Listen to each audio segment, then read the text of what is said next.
नमस्ते। मैं Asian international school की हिंदी शिक्षिका सीमा साव बोल रही हूँ। आज मैं कक्षा 10वीं के पाठ्य पुस्तक व्यवहारिक व्याकरण से पाठ पद पढ़ाने जा रही हूँ। तो आइए पद परिचय को भलीभांति जानने और समझने का प्रयास करते हैं और यह जानते हैं कि उसका परिचय कैसे कर पाएंगे। पद परिचय। जैसे हम अपना परिचय देते हैं, ठीक उसी प्रकार एक वाक्य में जितने शब्द होते हैं उनका भी परिचय हुआ करता है। वाक्य में जो शब्द होते हैं उन्हें पद कहते हैं और उन पदों का परिचय देना पद परिचय कहलाता है। किंतु यहाँ ध्यान देने योग्य बात यह है कि जैसे गीता, मीता, सीता, राम, दिल्ली इत्यादि जो हैं वो शब्द हैं, किंतु पद परिचय में किसी पद का पूर्ण व्याकरणिक परिचय दिया जाता है और व्याकरणिक परिचय से तात्पर्य है वाक्य में उस पद की स्थिति बताना, उसका लिंग, वचन, कारक तथा अन्य पदों के साथ उसका संबंध। तो आइए देख लेते हैं कि अगर रेखांकित शब्द संज्ञा हो तो हमें उसका पद परिचय कैसे देना है और क्या क्या लिखना होगा। तो अगर संज्ञा है तो संज्ञा के भेद लिखने होंगे कि ये व्यक्तिवाचक है, कि जातिवाचक है, कि भाववाचक है। फिर उसके लिंग बताने होंगे, स्त्रीलिंग है कि पुल्लिंग है। वचन बताने होंगे, एक वचन है कि बहुवचन है। फिर कारक चिन्ह बताने होंगे, क्रिया का कर्ता के साथ संबंध बताने होंगे और क्रिया का कर्म क्या है यह बताना होगा। ठीक उसी प्रकार अगर रेखांकित शब्द सर्वनाम है तो सर्वनाम के भेद बताने होंगे कि पुरुषवाचक है और पुरुषवाचक में वह उत्तम पुरुष है या मध्य पुरुष है या अन्य पुरुष है। फिर निश्चयवाचक, अनिश्चयवाचक बताने होंगे। प्रश्नवाचक है कि संबंधवाचक है कि निजवाचक है।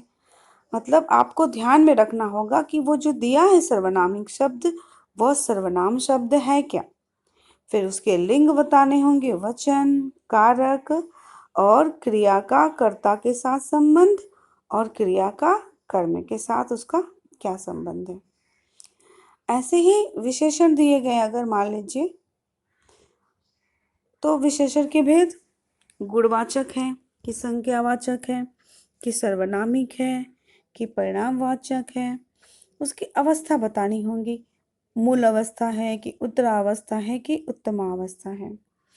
फिर उस विशेषण शब्दों का लिंग बताना होगा कि वो कौन से लिंग है, स्त्रीलिंग है, पुल्लिंग है। वचन बताने होंगे, एक वचन है, बहुवचन है, उसके विशेष्य बताने होंगे। क्रिया में भी देख लें, क्रिया के भेद, लिंग, वचन, पुरुष, धातु, काल, वाच्य बताने होंगे, कर्मवाच्य, कर्ता कर्तृवाच्य या भाववाच्य है। फिर क्रिया का कर्ता कौन है यह भी बताना होगा। फिर क्रिया का कर्म कौन है यह भी बताना होगा। उसके बाद है क्रिया विशेषण। क्रिया में भी देख लें, क्रिया के विशेषण के भेद बताने होंगे कि रीतिवाचक है कि कालवाचक है कि स्थानवाचक है कि परिणामवाचक है। फिर कौन सी क्रिया से संबंध है उसका यह भी बताना होगा। इसके बाद हम देखेंगे संबंध बोधक। संबंध बोधक के भी भेद, इसके किस संज्ञा से या सर्वनाम से इसका संबंध है। संबंध बोधक शब्दों का संबंध संज्ञा से है या सर्वनाम से है यह बताने होंगे।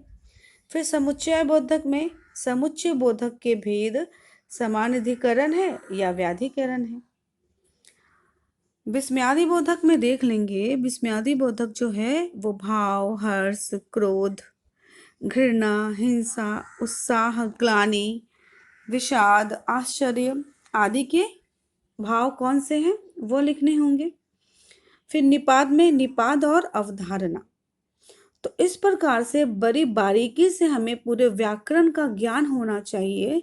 तत्पश्चात हम पद परिचय भली भांति कर पाएंगे। तो हमें इन नियमों को ध्यान में रखना होगा और पढ़ना होगा। आइए इसे विस्तार से समझते हैं। देखिए, अगर रेखांकित शब्द किसी व्यक्ति, वस्तु, प्राणी, पक्षी, भाव, जाति आदि के बारे में बताता है तो वह शब्द संज्ञा है। अगर रेखांकित शब्द किसी संज्ञा के स्थान पर शब्द का प्रयोग जैसे मेरा, मैं, तुम, आपका, उस, वह आदि शब्द है तो वह शब्द सर्वनाम होंगे। फिर देखिए, अगर रेखांकित शब्द किसी वस्तु, स्थान, पशु, पक्षी आदि की विशेषता बताता है, मतलब वह कैसा है, लंबा है, सुंदर है, डरावना है आदि, तो वह शब्द विशेषण होंगे। फिर आगे हम देखेंगे। इसके बाद अगर रेखांकित शब्द वाक्य में जो क्रिया है उसकी विशेषता बताता है तो वह क्रिया विशेषण है। जैसे कि क्रिया कब हो रही है, क्या ध्यान देना है इसमें कि कब हो रही है, कल कि अभी कि दिन भर। फिर क्रिया कैसे हो रही है, चुपचाप हो रही है, अवश्य हो रही है या तेजी से हो रही है। फिर क्रिया कहाँ हो रही है, अंदर, ऊपर, आसपास, यहाँ वहाँ इत्यादि। फिर क्रिया कितनी मात्रा में हो रही है, कम, पर्याप्त, ज़्यादा, ये सब ध्यान में रखेंगे क्रिया विशेषण करते समय। अगर रेखांकित शब्द किसी दो या अधिक संज्ञा और सर्वनाम के बीच का संबंध दर्शाता है तो वह संबंध बोधक अव्यय है। जैसे के पास, के ऊपर, से दूर, के कारण, के लिए इत्यादि। फिर देखिए, अगर रेखांकित शब्द किसी दो वाक्यों के बीच का संबंध दर्शाता हो तो वह समुच्चय बोधक अव्यय होता है। समुच्चय बोधक शब्द हैं ये सब। देखिए, जैसे और, अतएव, इसलिए, लेकिन। फिर इसके बाद देख लें, अगर रेखांकित शब्द किसी विस्मय, हर्ष, घृणा, दुख, पीड़ा आदि भाव को प्रकट करते हैं तो वो विस्मय आदि बोधक अव्यय है। जैसे अरे, वाह, अच्छा आदि। इसके बाद लास्ट में क्या है, देखिए, रेखांकित शब्द किसी बात पर ज्यादा भार दर्शाता है तो वह निपात होता है। जैसे भी, तो, तक, केवल, ही इत्यादि। तो ये ध्यान में रखते हुए करना हो। अब आइए इसे उदाहरण के साथ अच्छे से समझने का प्रयास करते हैं। देखिए, हिंदी भाषा में कई शब्द ऐसे हैं जिसका प्रयोग अनेक शब्द भेद जैसे संज्ञा, सर्वनाम और विशेषण आदि के रूप में किया जाता है। ऐसे कई शब्द हैं। उदाहरण में देखिए क्या है, जैसे एक अगर अपने अपने स्थान अगर बदल देता है तो उसके अनुसार उसके शब्द भेद भी बदल जाते हैं। आइए देख लेते हैं। देखिए, एक, मुझे एक पेन दो, यहाँ पे एक विशेषण है। फिर है, एक को तो जाना पड़ेगा, यहाँ एक जो है वो सर्वनाम है। फिर एक तो झूठ बोलते हो और माफ़ी नहीं मांगते, यहाँ पे एक क्रिया विशेषण हो गया था। अब है कौन, कौन आया, यहाँ पे कौन सर्वनाम शब्द है। फिर कौन बच्चा शैतानी कर रहा है, यहाँ यह विशेषण हो गए। अवकाश में जाना कठिन, अवकाश में जाना कौन कठिन है, यहाँ पे ये क्रिया विशेषण हो गए। फिर है कुछ, कुछ भी खा लो, यहाँ पे सर्वनाम है। मुझे कुछ लड़के चाहिए, यहाँ पे कुछ विशेषण शब्द है। कुछ खा लो क्रिया विशेषण है। वह मेरा घर है, ठीक है, यहाँ विशेषण है, और वह मेरा घर है ये सर्वनाम है। तो इसी तरह से हम आगे और देखेंगे कुछ उदाहरण। जैसे अच्छा, तो अच्छों की मित्रता करनी चाहिए, संज्ञा है यहाँ पे, अच्छों की मित्रता, अच्छो शब्द है। फिर पार्थ अच्छा लड़का है, अच्छा यहाँ विशेषण है। फिर मुझे पहाड़ों में घूमने में अच्छा लगता है, यहाँ पे अच्छा क्या हो गया, क्रिया विशेषण। फिर है क्या, बाजार से क्या लाना है, सर्वनाम हो गया। और उसके बाद तुम क्या चाहते हो, यहाँ वो क्रिया विशेषण हो गई। चाहे, चाहे तुम कुछ भी करो, काम होना चाहिए। यहाँ समुच्चय बोधक हो गया।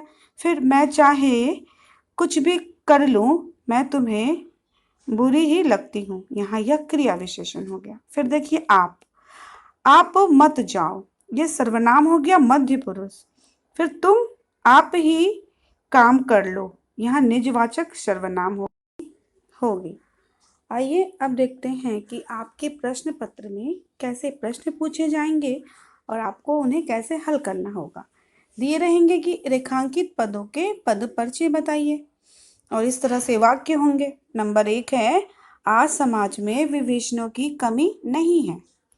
तो विभीषण शब्द जो है यहाँ पे देशद्रोहियों के लिए है, इसलिए यह संज्ञा है किंतु जातिवाचक संज्ञा है, क्योंकि सभी के लिए कहा जा रहा है, किसी एक के लिए नहीं। बहुवचन है क्योंकि विभीषण है। पुल्लिंग है विभीषण शब्द, और संबंध कारक है, कारक की है। क्यों? क्योंकि आपको कारक के चिन्हों को ध्यान में रखकर इसे बताना होगा, क्योंकि की है इसलिए संबंध कारक है। जैसे देख लीजिए, कर्ता ने कर्म को करण से, ये ध्यान में रखना होगा आपको। फिर है, रात में देर तक बारिश होती रही। देर तक क्या है? क्रिया विशेषण शब्द है। फिर तीसरा नंबर है, हर्षिता निबंध लिख रही है। लिख रही है क्रिया है संयुक्त क्रिया, और स्त्रीलिंग है क्योंकि लिख रही है। वाक्य के अंत में आप समझ जाइएगा कि स्त्रीलिंग है कि पुल्लिंग है। रहा है, रही है से आपको समझना होगा। फिर एक वचन, एक वचन है, हर्षिता अकेली इसलिए एक वचन। धातु है लिख। फिर रही है क्योंकि काम वर्तमान काल में हो रहा है इसलिए वर्तमान काल। फिर क्रिया का कर्ता जो है हर्षिता है, हर्षिता ही काम कर रही है। और क्रिया का कर्म क्या है? निबंध है। क्या लिख रही है? निबंध। इसके बाद है, इस पुस्तक में अनेक चित्र हैं। अनेक क्या है? विशेषण है, और अनिश्चित संख्यावाचक विशेषण है। क्यों? क्योंकि कोई निश्चित नहीं है कितने कितने चित्र थे, इसलिए। फिर बहुवचन है क्योंकि अनेक है। चित्र जो है पुल्लिंग है। विशेष्य चित्र है और उसका विशेषण जो है अनेक है। ऐसे है, गांधी जी आजीवन मानवता की सेवा करते रहे। यहाँ पे आजीवन जो है वो क्रिया विशेषण कालवाचक है। तो इन नियमों को हमें ध्यान में रखना होगा। फिर है, नेताजी की बगैर चश्मे वाली मूर्ति बुरी लगती है। यहाँ पे नेताजी पे रेखांकित है और बुरी शब्द पे। तो देखिए, नेताजी जातिवाचक संज्ञा है ना, और पुल्लिंग है, नेताजी पुल्लिंग। एक वचन है, केवल सिर्फ नेताजी के बारे में कही जा रही है। संबंध कारक है, संबंध कारक है की है, की संबंध कारक होता है। और बुरी शब्द जो है वो भाववाचक संज्ञा है, क्योंकि भाव बता रही है कि कैसा लग रहा है। स्त्रीलिंग है क्योंकि लगती है, और एक वचन है ये। उसके बाद है, बाल गोविंद भगत मझोले कद के गोरे चिट्टे आदमी थे। बाल गोविंद भगत व्यक्तिवाचक संज्ञा उनके लिए कहा जा रहा है, पुल्लिंग है। बाल गोविंद भगत पुल्लिंग है। एक वचन है, कर्ता कारक है क्योंकि करने वाले यहाँ बाल गोविंद भगत है। फिर मझौले में अभी है रेखांकित, तो मझौले क्या है? गुणवाचक। कैसे हैं? उनका कद कैसा है? क्या विशेषता बतला रहा है? मझौले है। पुल्लिंग है, एक वचन है, एक के लिए बात कही जा रही है। कद जो है वो विशेष्य की विशेषता बताने वाला है। फिर गोरे चिट्टे शब्द है जो, वो क्या है? वो गुणवाचक विशेषण है क्योंकि रंग बोध है, कैसा है। और पुल्लिंग है, शब्द जो है वो पुल्लिंग है, और आदमी शब्द की विशेषता बतलाने वाला है, इसलिए वह पुल्लिंग है। अब है उसके बाद, वाह भाई खूब, क्या आइडिया है। तो यहाँ पे वाह क्या है? विस्मयादि बोधक चिन्ह है, और विस्मयादि बोधक में हर्ष सूचक है, क्योंकि वाह खुशी का बोध हो रहा है, तो इसलिए यहाँ पे ये इसको लिखेंगे हम ब्रैकेट में कि हर्ष सूचक है। उसके बाद है, उसे वैसे ही प्रेम की दरकार होती है। तो उसे क्या है? उसे पुरुषवाचक सर्वनाम है। अन्य पुरुष है क्योंकि अन्य के पुरुष सर्वनाम में आपको ध्यान रखना होगा कि कौन सा पुरुष है। फिर एक वचन है, उसे केवल एक के लिए कहा जा रहा है, पुल्लिंग है। ऐसे ही अब देखते हैं, वह उसे दी गई। तो वह क्या है? पुरुषवाचक सर्वनाम है, यहाँ भी ये अन्य पुरुष है और एक वचन है। फिर है, चपरासी को हुक्म हुआ और कमरे के सब दरवाजे बंद कर दिए गए। यहाँ पे और की केवल लिखा है रेखांकित, तो और है समुच्चय बोधक समानाधिकरण। तो इस तरह से आपको संज्ञा से लेकर पूरा संज्ञा, सर्वनाम, विशेषण, क्रिया विशेषण इत्यादि को ध्यान में रख के करना होगा। यहाँ पे देखिए कुछ सीबीएसई में पूछे गए प्रश्न हैं जो आपके पास मैं रख रही हूँ। इन्हें मैं पढ़ रही हूँ और आपको इन्हें अभ्यास करना होगा। देखिए, नंबर 1 है वे लोग दिल्ली जाएंगे। दूसरा है पशु नदी में नहा रहे हैं। तीसरा है शाबाश, तुमने बहुत अच्छा कार्य किया। चौथा है मैं प्रतिदिन व्यायाम करता हूँ। पांचवा है सतीश घर को चला गया। छठवां है जीवन सिंह 10वीं कक्षा में पढ़ता है। सातवां है आप अभी से धीरे धीरे चलते हैं। आठवां है जगत सिंह प्रतिदिन पढ़ता है। नौवां है आप वहाँ क्या कर रहे थे। 10वां है रजनी माला बना रही थी। तो इस तरह से आपको अभ्यास करने होंगे, इन्हें स्वयं हल करना होगा, तब आप अच्छी तरह से समझ पाएंगे। तो अभ्यास कीजिए और इसे अधिक से अधिक समझिए। मुझे आशा है कि आपको समझ में आया होगा। धन्यवाद।